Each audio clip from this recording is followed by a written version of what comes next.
تو کیا ایک مقروض ملک کے 2 لاکھ لوگ اور 20 لاکھ عمرے پہ جائیں تو پہلے اپنا قرضہ اتاریں اور پھر اس کے بعد؟ سچ والا جی ہمارے پاس وقت تھوڑا ہے. نیکسٹ جو ایک ایشو جس پہ میں بات کرنی چاہتا ہوں کہ ایک رسم کہ جس کو ہم اب فرض بھی بنا اور اب اس کے پیچھے ایک معاشرتی دوڑ بھی لگی ہوئی ہے، وہ ہے عید الاضحیٰ کی قربانی. تو کیا قربانی جانور کی ہے، اپنے نفس کی ہے؟ کیا اس پیسے کو ہم کسی اور فلاح کے کام پہ خرچ کر سکتے ہیں؟ اس کے بارے میں چند ایک اگر لائنز کہہ دیں آپ پلیز. شکریہ.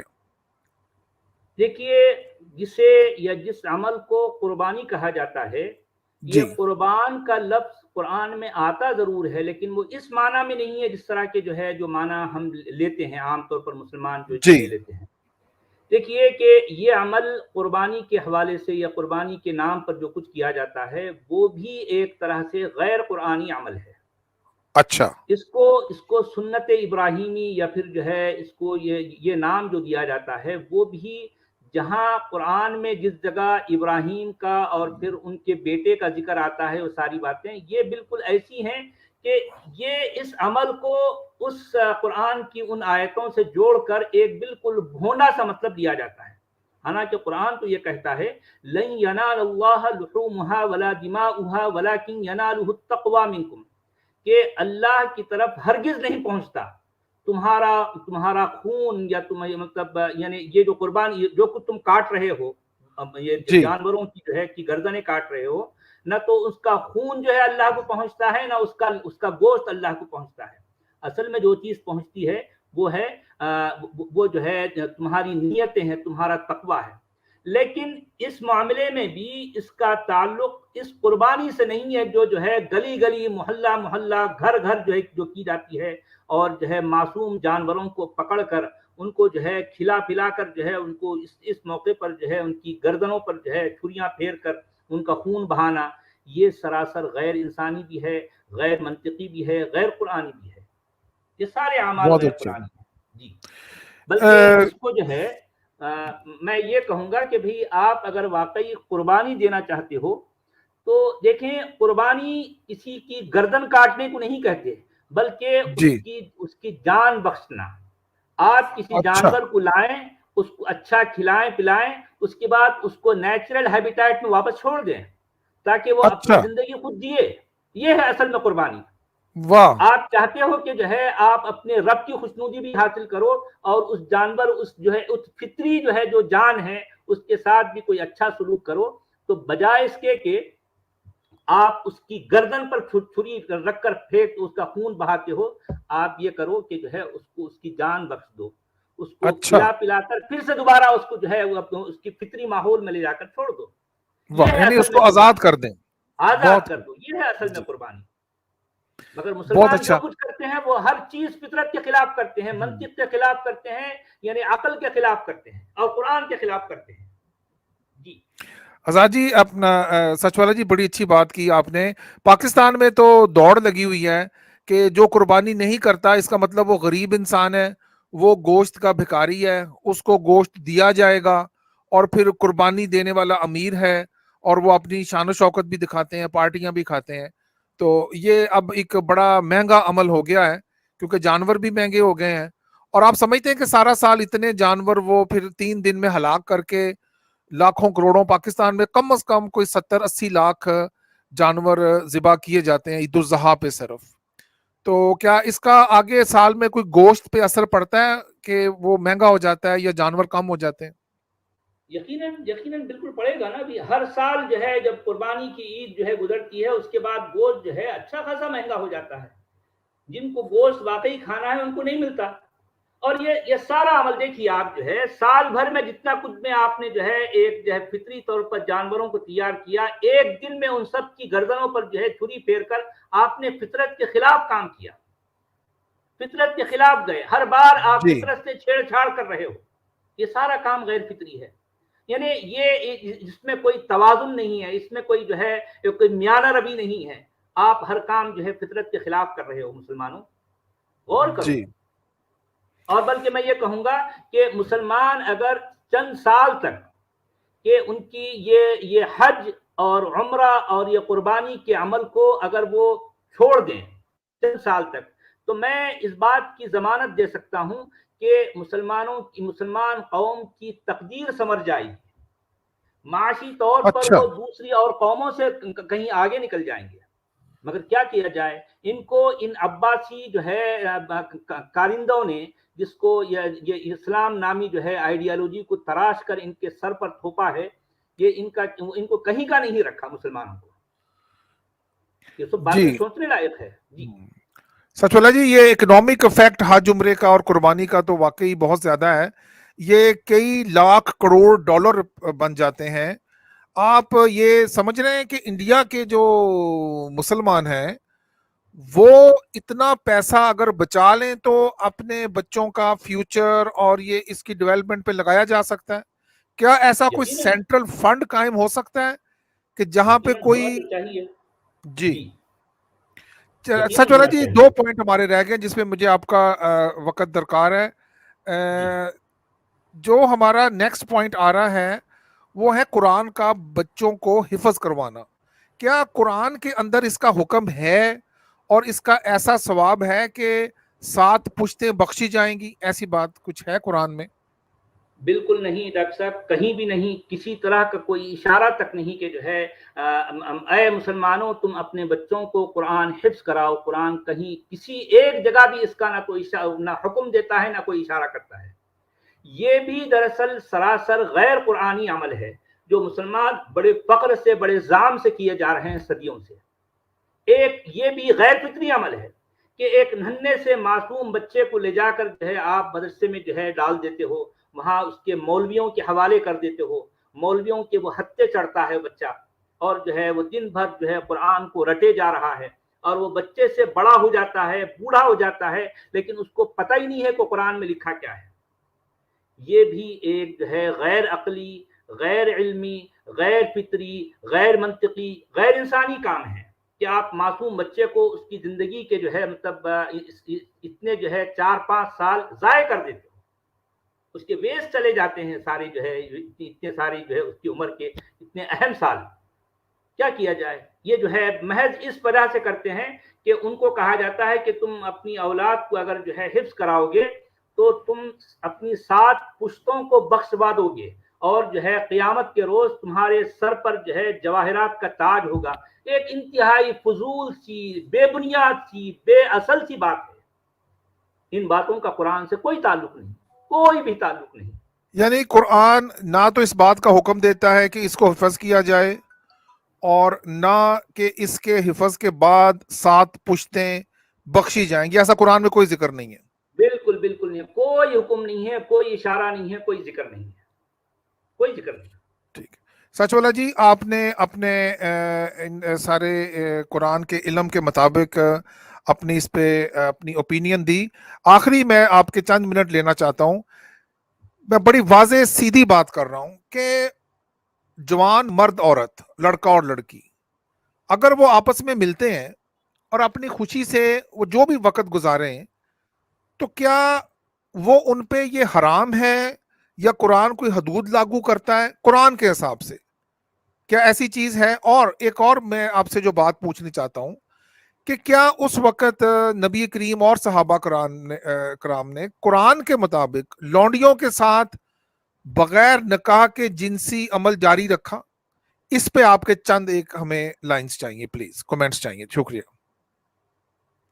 دیکھیے، خیر یہ اتنی تفصیل تو قرآن میں ہم کو نہیں ملتی، البتہ اشارے ضرور ملتے ہیں ملک یمین کے حوالے سے، کہ جہاں کہیں جی جو ہے یہ زواج کا جو ہے کی بات کی جاتی ہے، وہاں پر یہ ملک یمین کا لفظ، یعنی مطلب رائٹ ہینڈ پوزیشن یا لونڈیاں یا کنیزوں کے معنی کے جو لیے جاتے ہیں، اس کا ذکر ہم کو قرآن میں ہر جگہ ملتا ہے۔ یہ تو ہو گئی ایک بات۔ دوسری چیز، قرآن اس حوالے سے جو باتیں کرتا ہے ان کو اگر ہم سامنے رکھتے ہیں اور غور کرتے ہیں تو ہم کو یہی بات سامنے آتی ہے کہ ایک مرد عورت اپنی آپسی رضامندی سے اگر وہ سیکس کرنا چاہیں جی تو ہونا تو یہ چاہیے کہ ان پر کسی قسم کی کوئی قدغن، کوئی قید نہیں ہونی چاہیے۔ جی اب رہی بات یہ کہ ہر عمل کا ایک جو ہے ایک نتیجہ ہوتا ہے، تو جی سیکس ایک ایسا عمل ہے، اس کے نتیجے کے طور پر جو کچھ سامنے آئے گا تو اس معاملے میں اس لڑکا اور لڑکی کو اتنے سمجھدار اتنے باشعور ہونا چاہیے کہ وہ اس نتیجے کے بارے میں پہلے سے ہی ان کو جو ہے آگاہی ہو, ان کو پتا ہو کہ اس پر کیا کرنا چاہیے. اگر لڑکا لڑکی اس معاملے میں اتنے سمجھدار ہیں, اتنے باشعور ہیں, اتنے ذمہ دار ہیں, تو میں سمجھتا ہوں کہ قرآن اس معاملے میں کوئی ان کو اتنی سخت پابندی نہیں لگاتا. بہت اچھے, یہ ہونا چاہیے, ہونا چاہیے.